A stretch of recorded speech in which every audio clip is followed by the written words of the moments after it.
Let's call this meeting to order. Staff, roll call. Attendance noted.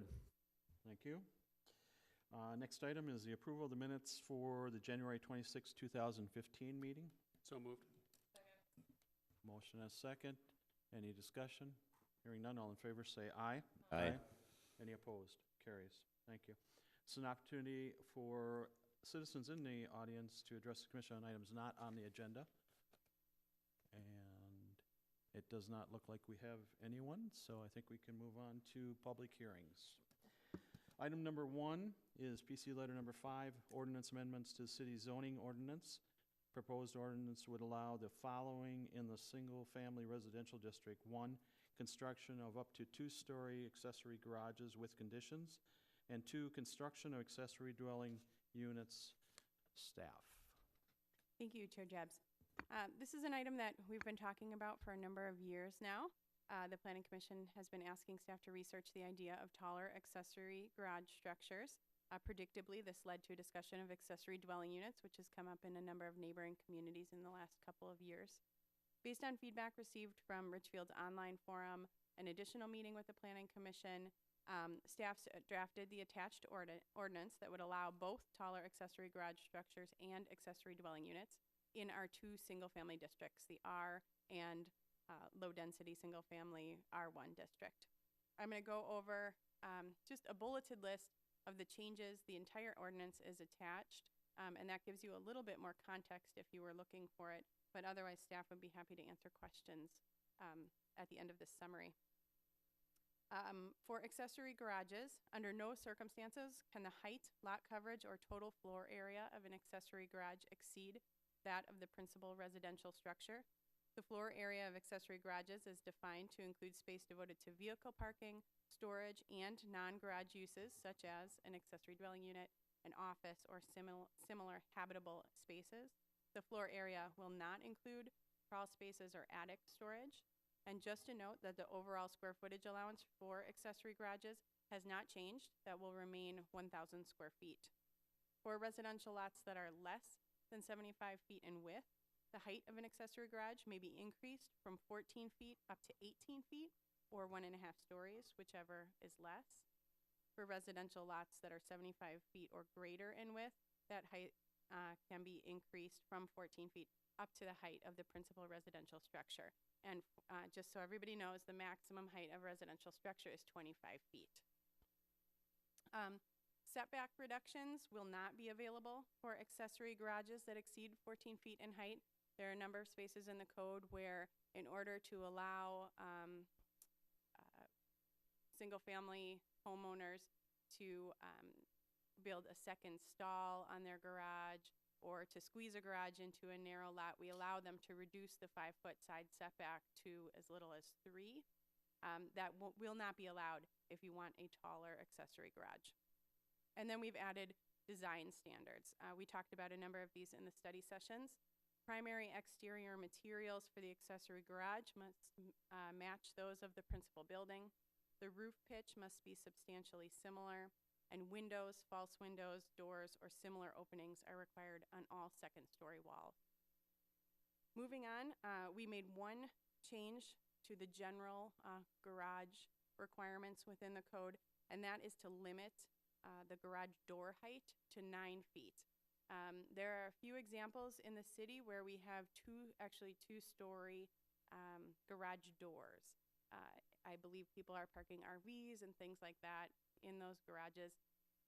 There are also a number of other things you could do with a taller garage, but aesthetically, the community has said that they do not like those, and so we've chose to add a limit of 9 feet. Finally, moving on to accessory dwelling units. These units can be internal to the primary structure, they could be attached to the primary structure, or they could be detached in an accessory garage structure. Again, exterior materials must match the existing structure. No more than 1 accessory dwelling unit would be allowed on any lot. The ADU shall be permitted as an accessory to a single-family home only. In some circumstances, duplexes are allowed in the single-family districts. If you have a duplex, you would not be able to add an accessory dwelling unit. The accessory dwelling unit shall not create a separate tax parcel. The owner of the property must occupy at least one dwelling unit on the lot as their primary place of residence, and we will require proof of homesteading. A rental license would be required, like in any other rental circumstance throughout the city. The minimum area for an ADU is 300 square feet. The maximum is 800 square feet, or the size of the principal dwelling, whichever is less. Principal dwelling units will have to continue to meet our minimum floor area requirements in the associated district. That's 960 or 1,100 square feet, or at least not increase the degree of nonconformity.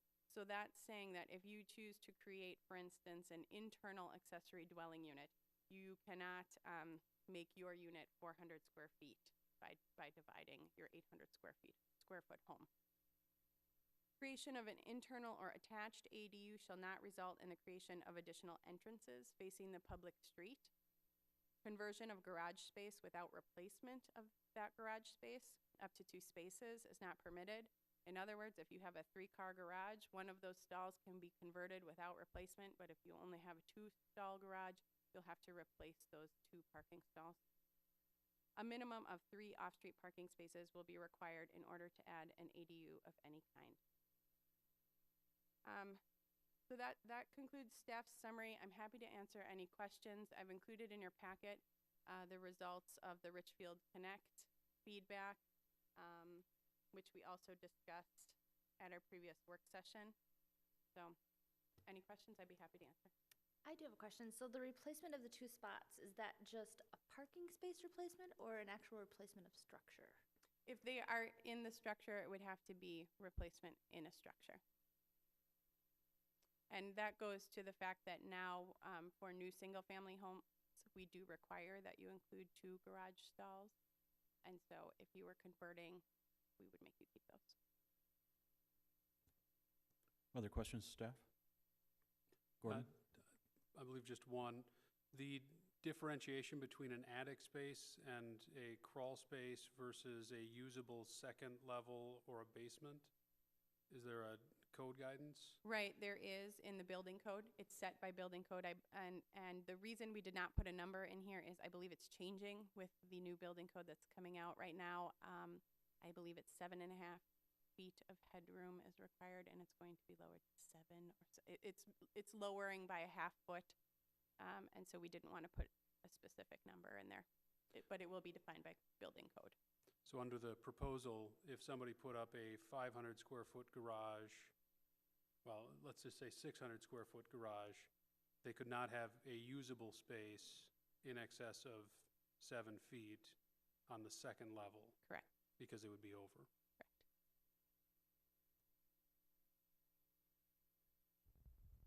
Other questions? I'm curious about the off-street parking spaces. Does that 3 spaces that all have to have access independently to the street? Or like if you're talking about a square alley driveway and a 2-car garage, is that sufficient? I mean, what's actually required for it to count as an off-street parking space? It has to be on a driveway or an approved off-street parking space, which in the backyard, or in the case of an alley, is a little more broadly defined. In the front yard, it is only driveway. But it's okay for it to block another car in and That's count correct. for that? Okay. That's correct. Okay, this is a public hearing. Does anyone in the audience wish to address this issue? Seeing none, I'd ask for closure to the public hearing. So moved. Okay, is there a second? Okay, motion and second to close the public hearing. All in favor say aye. Aye. Any opposed? Carries. Okay, discussion? Okay, how about a motion?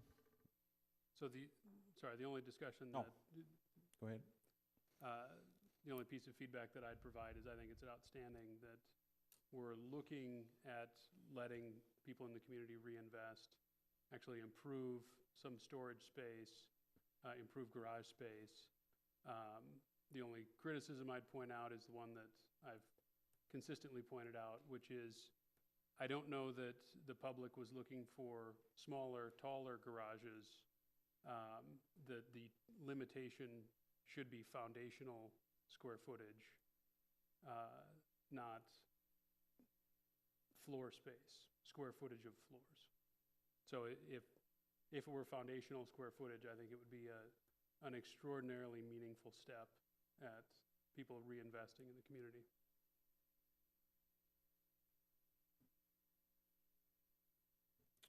Any other comment?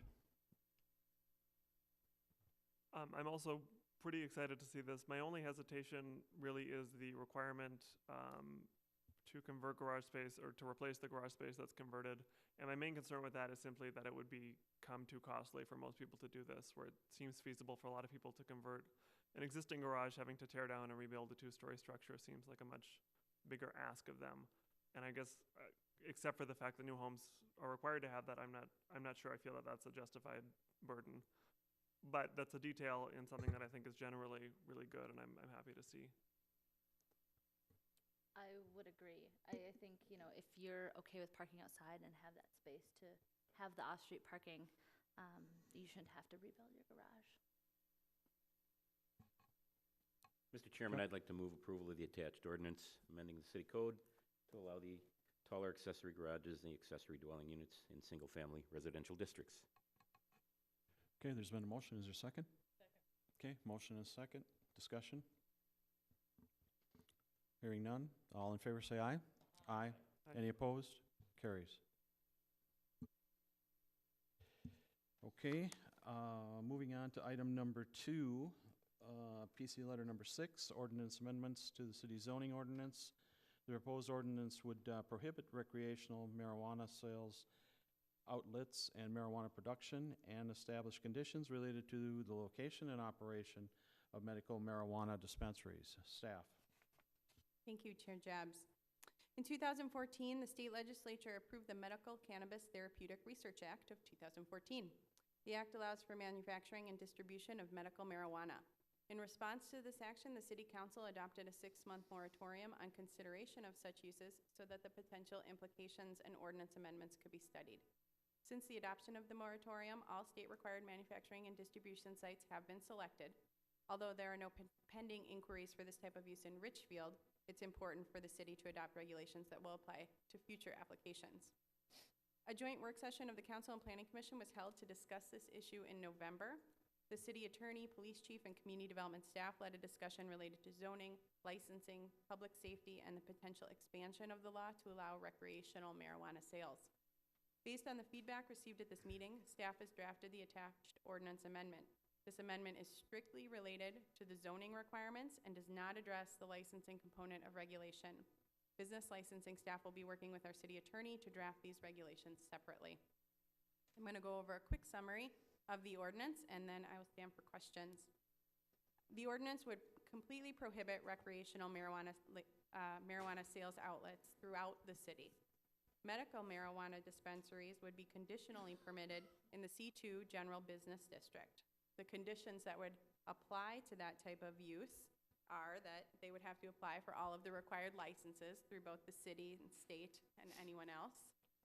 Such uses would not be permitted within 1,000 feet of a public or private school. That's actually part of the statute. Such uses could not be located within 1,000 feet of another medical marijuana dispensary, and these uses should not be located within 250 feet of residential property. Marijuana production would also be prohibited throughout the city. Items related to the hours of operation, security, etc., shall be addressed through the licensing process. I've included in your packet a map that outlines a couple of potential locations throughout the city. There are limited commercial locations that would meet all of these requirements.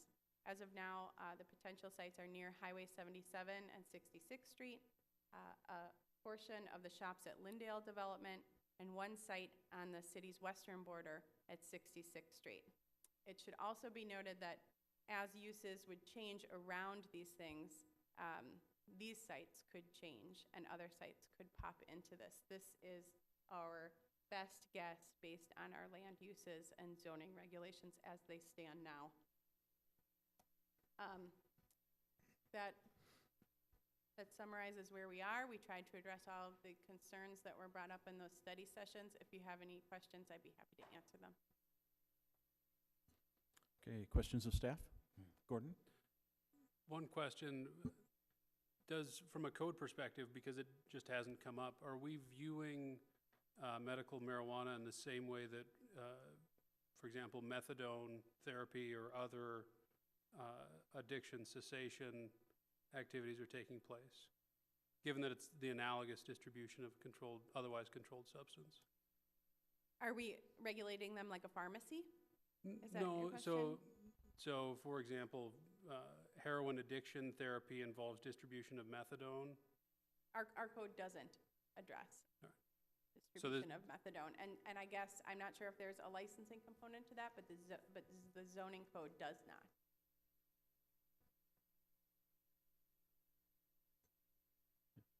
Susan?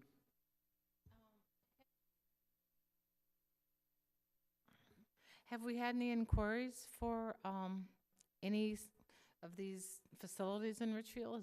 Has anybody come forward to even ask if they could have a distribution? Yes, we had 2 Hearing? inquiries Oh, you- prior to the adoption of the moratorium. Okay, so there Yes. has been some interest then Yes. in Richfield. Right. All of the required sites related to the statute have been selected, so there's Yeah, nothing pending yeah. right now. But I think everybody anticipates that things will continue to expand, and that at some point this may come again to us for consideration. Okay, so all these spots that you have indicated, these 3 or 4 little spots, they're all in shopping areas then, and so then they do fulfill all those requirements about schools and keeping it away from, is there a certain, I didn't hear, but certain feet away from residential, or? Right, it's It's primarily 250. schools, so I mean, it's a lot like the tattoo parlors that we had years ago, wasn't it? Or, I think that's been changed since I was on the Right, council. this is more restrictive Okay, than any of our other it is more types of restrictive. businesses. Okay, Yes, okay. we do restrict things like tattoo parlors, although those have been relaxed Yeah, that over has the been years. relaxed, yeah. Firearms dealers, those Okay. are restricted. They have a restriction from residential properties as well. Those types of things are regulated in Yeah. this way. I don't know if your question, Commissioner Vizecki, I don't know if that's an oversight or if it's, I personally have never considered that. I'm not aware of a methadone distribution site in Richfield. And so it's something that we should look into. I think most of those programs are state license based. I was raising it as it seemed that we have other controlled substances that we're not currently looking at the distribution of or whether or not it's appropriate at a site, but we're selecting out a recently enacted therapeutic that could very well be distributed through any other pharmacy in the community but for this ordinance. And if I recall correctly, what the governor signed into law was a cannabinoid extract rather than any leaf product. So we're in a sense, actively regulating pill distribution. Right. I think from a staff level, our preference would have been for the legislature to write this differently, to allow distribution from a pharmacy. So it could be regulated, the things that are distributed at a pharmacy, all of this is opinion, can be as dangerous, more dangerous than what's being discussed here. Our preference would definitely have been for this to be distributed like any other controlled substance at a pharmacy. The fact that it's been pulled out and some of the other specifics related to this type of use, I think warrant some special consideration. Go ahead. I guess that kind of leads me into a question or something I've been thinking about, and this is more logistical than anything, but I think when we held the study session, we were talking about maybe like a 6-month moratorium, and this looks like it's due to expire April 15th, so that gives us like 6 to 7 weeks, and if we're talking about maybe expanding this beyond just medical marijuana, is that going to be enough time to get something together? Right, so our 6-month moratorium began when this was, I believe it was in December that we adopted the moratorium. No, it would have had to have been October that we adopted the moratorium. I think that what we'll do is we'll definitely look into the question, but we'll move forward with this ordinance as it is and close it out before the moratorium expires. We can go back and ask the council to extend the moratorium if something comes up, if we want to expand the discussion, but at this point, staff's recommendation would be to move forward, and if we need to make additional changes, come back. And just if I get this right, I mean, they could do the same thing as they had done with the marijuana situation and put a 60, or 6-month limit on it to prohibit it and do their, your things that you'd still get time to work it through. Isn't that true? If there was another Yeah. issue that we were concerned Whatever it was, about, yeah. yes, if there was another issue that required a period of study like this, we could ask the council to adopt a new moratorium. Yeah. Okay. Other questions? Okay. This is a public hearing, so an opportunity for the audience to address it if they wish. Okay, seeing none, I ask for a close to the public hearing. So moved. Second. Motion and a second. Any discussion? Hearing none. All in favor say aye. Aye. Aye. Any opposed? Carries. Okay, what's your wish? Any other discussion?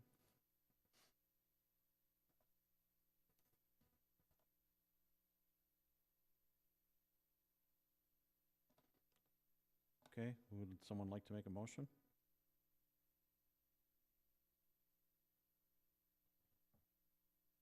Oh, well, I can. I will move that we recommend approval of the attached ordinance amending the Richfield City Code to allow medical marijuana dispensaries as a conditional use in the general business district. Second. Okay, motion and a second. Any discussion? Okay, I think you did a great job as far as capturing what we had talked about at the meetings and said what our concerns were. So, in my opinion, this, takes care of this particular situation. So, okay. Vote. All in favor, say aye. Aye. Aye. Any opposed? Carries. Thank you. Okay, on to new business. Election of the Planning Commission Chair, Vice Chair, and Secretary.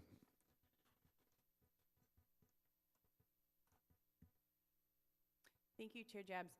The bylaws require that the Planning Commission hold an annual organizational meeting on the first regular meeting of February, and to elect from its membership a chairperson, vice chair, and secretary. According to the bylaws, a majority vote is necessary to first elect the chair, second to elect the remaining officers. The chair, vice chair, and secretary are to take office immediately upon election and hold office until their successors are elected next year. The chair is responsible for conducting all Planning Commission meetings and public hearings. The chairperson is also responsible for representing the commission and dealing with the city council and staff. The vice chair is responsible for the duties of the chairperson in the event that the chair is absent, and the secretary assumes these responsibilities when both are absent and signs all minutes and official commission documents. The 2014 election results were the election of Chairperson Jabs, Vice Chairperson Rosenberg, and Secretary Rublin. So in the past, we have done this by voice vote and a show of hands. So first up is chair.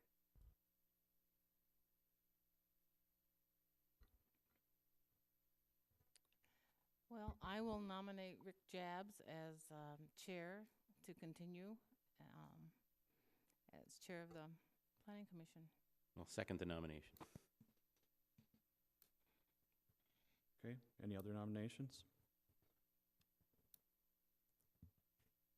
Okay, I thank you, and I will do this one more year, and then I think the last year of my term, I would like to step down and let someone else get the duties before I move on. So, Well, I I think would we be- have some new people that maybe we can kind of groom there. Exactly, There you go. exactly. Yeah. So I appreciate the nomination and the second. Any other nominations? Okay, hearing none, all in favor say aye. Aye. Okay, thank you. On to vice chair nominations. I'd like to nominate Dan Kitzenberger. Second. Okay, motion and a I'll second. second that. Well, now there's a third. So Oh, that's did I good. do a Yeah, third? but that's okay. Wow. That's good. Any others? Okay.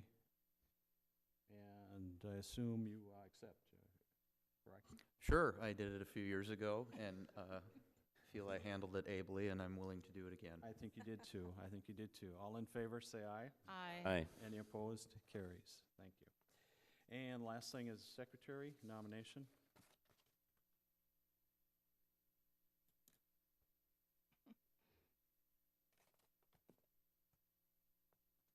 Do we have a nomination for secretary?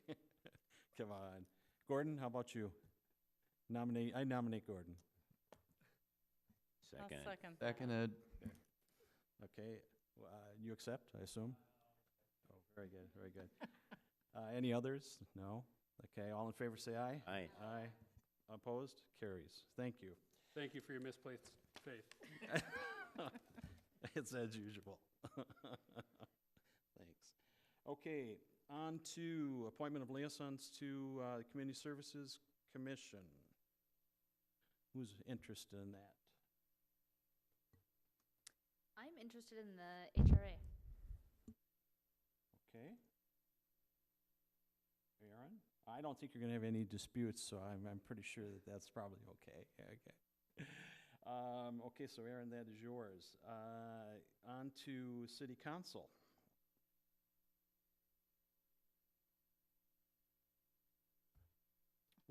Who's going to take that?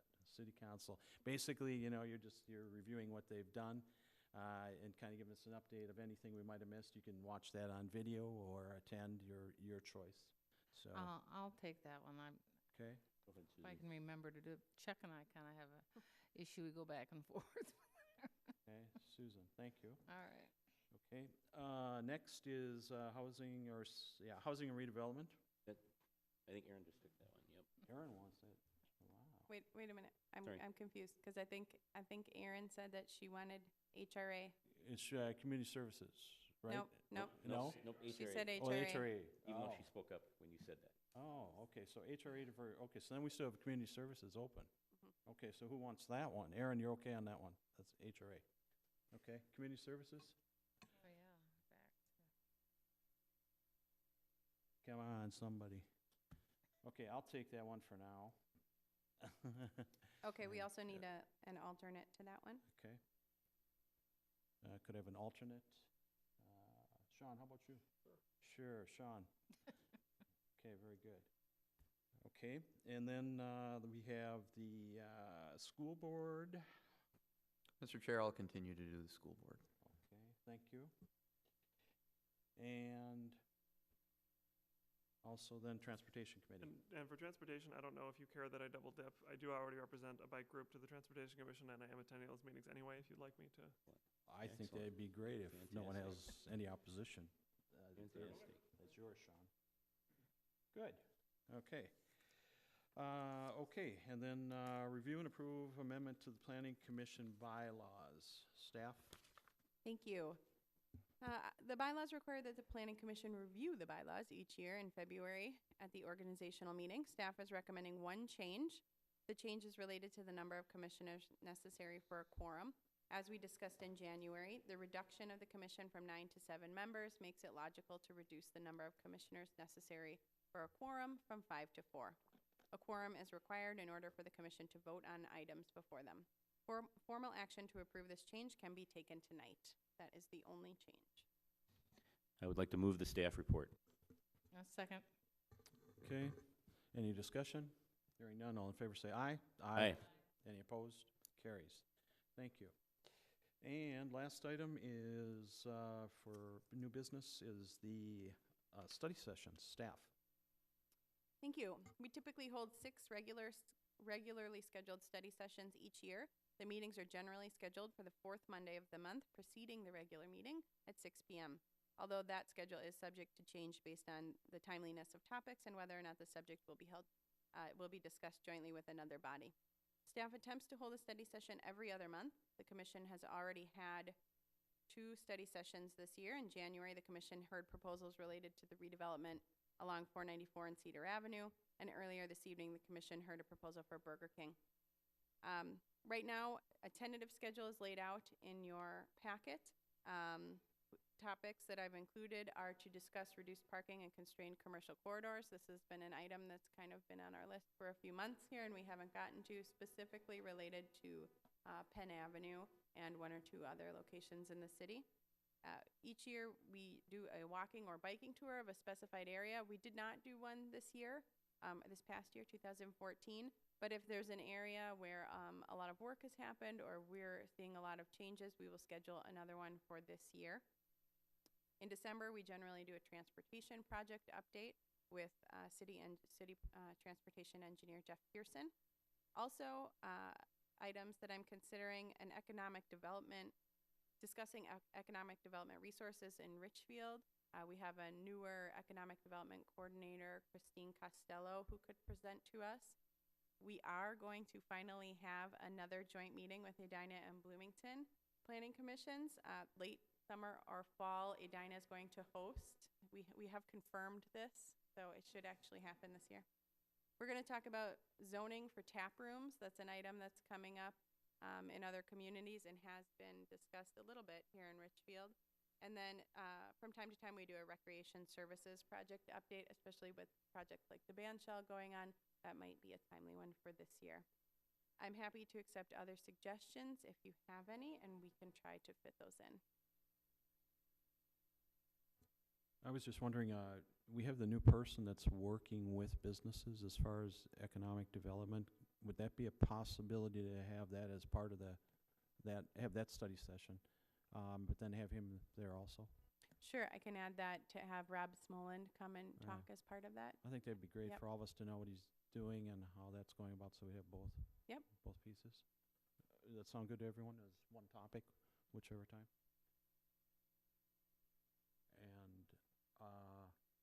And then good to hear about the Edina Bloomington. That's going to be fun. That'd be great for the new members, especially. I think from my personal standpoint, others can talk in, but probably rec services would be another option, just to find out how and what's going on as far as that area. I know that tap rooms as well is coming up more and more in each different community, so knowing our kind of regulations on that would be good to address.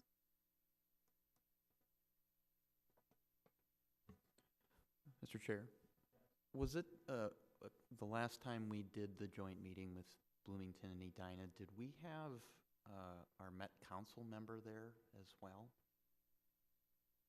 I can't remember if that was the last time. I think I mean, it was it's Steve been well, we had several Steve, years. Yes, Steve Elkins. I think it was still Polly Bowles at that time, but. I think we've also had Steve Elkins, Yeah. who is the current one.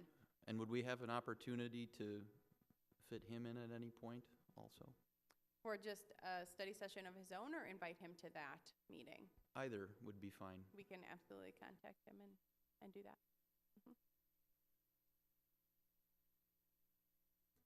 Okay, any other topics that are of interest? Otherwise, the tap room one, is there some way that maybe we could fit in a half and half type deal for a study session so we could still cover that topic? I don't think that would take a full one, would it? Or No, it probably wouldn't. And as you well know, these topics tend to shift. Yeah. Based on what's on fire at the moment. So we do need to discuss tap rooms that could absolutely be combined with another smaller item. okay, good. That takes care of that then, huh? Nothing else? No other ideas? Okay. One thing that I am interested in is the bicycle parking requirements for businesses, and talking about where we're at with those and comparing it to other communities. That might be it. It might be an item also for Bloomington and Edina. We could probably, get some other ideas from them as well. Okay, anything else? Okay, then let's move on to, do we have any liaison reports at all?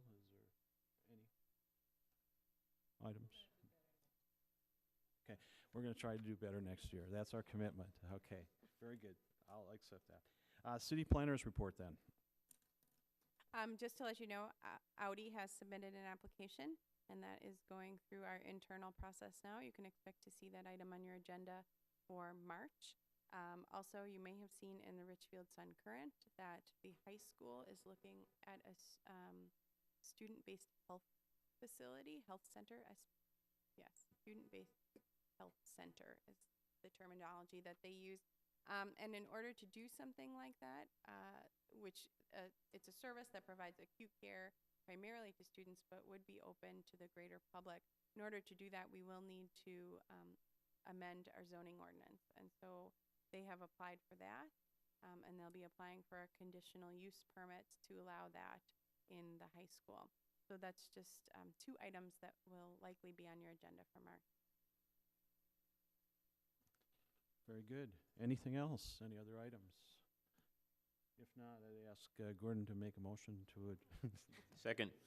The motion is second. All in favor, say aye. Aye. Thank you.